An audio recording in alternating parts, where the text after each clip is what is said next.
Bonjour à toutes, bonjour à tous. Aujourd'hui, je vais vous montrer comment réaliser quelque chose comme ceci. Je me mets un peu plus près pour vous montrer. Voilà, donc on va apprendre à interpréter et modifier un même et unique insecte dans différentes formes. Voilà.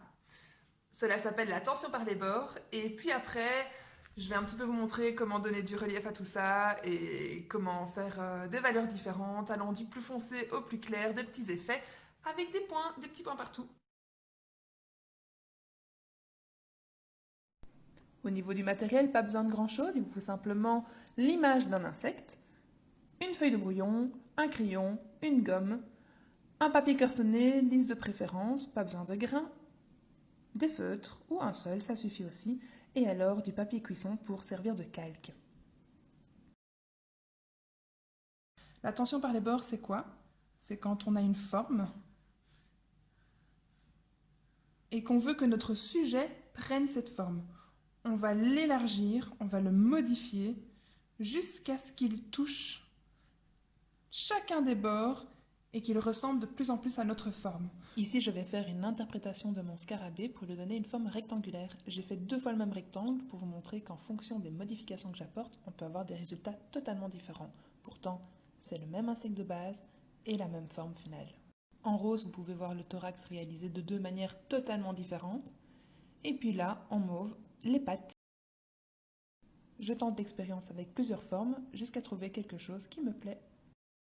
J'aimais vraiment bien la version circulaire de mon insecte, je décide donc de la refaire sur une autre feuille de brouillon à l'échelle voulue. Et comme ça, je pourrai décalquer et remettre enfin sur ma bonne feuille. L'avantage avec l'insecte, c'est qu'il s'agit d'un sujet symétrique, donc il suffit de faire un seul côté et puis après de le reporter de l'autre côté en effet miroir. Voilà, maintenant que notre croquis est fait, on va passer au petit point.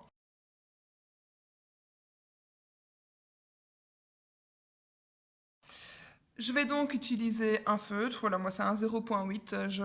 J'ai pris assez gros parce que j'ai pas envie de perdre mon temps à faire des points minuscules non plus. Je vais prendre un peu ma fiche d'explication. Voilà, au plus vos points sont proches, évidemment, au plus cela sera foncé. Et au plus ils sont éloignés, au plus vous aurez un résultat clair. Donc par exemple, je reprends mon modèle. Dans ces régions-ci, je vais évidemment faire des petits points très serrés, alors qu'une zone comme ceci, je vais peut-être faire plutôt des points très espacés. Je peux aussi faire un dégradé en allant de très serré à de moins en moins serré. Ça, c'est par exemple quelque chose que je vais utiliser dans la zone ici. Voilà, là. Je vois que c'est foncé et que ça dégrade vers le clair.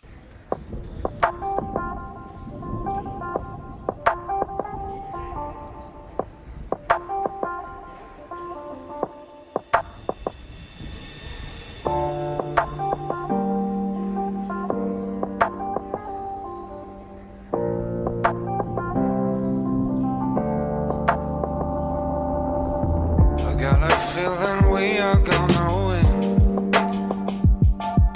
Our bodies make it perfect, and your eyes can make me swim. Then again, everything seems new. I can barely hold my tongue, to say the least. I'm into you. And your eyes are saying more than we can talk, and warmer than the bedroom spot. And your thighs, a kisses from the outside, girl, that's all I need. I'll take you down the other road to breathe in something more. I find it harder to ignore the things I want you for. I know you don't want, I love you can't sing. The music was at the start.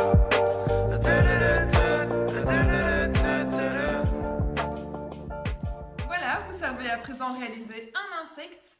En tout cas, vous savez l'interpréter graphiquement grâce à la technique de la tension par les bords. Et vous savez le mettre en valeur, ou plutôt jouer sur les valeurs, avec un style de technique de pointillisme. Si jamais vous testez ceci, n'hésitez pas à nous le montrer, on aime vraiment bien voir ce que vous faites.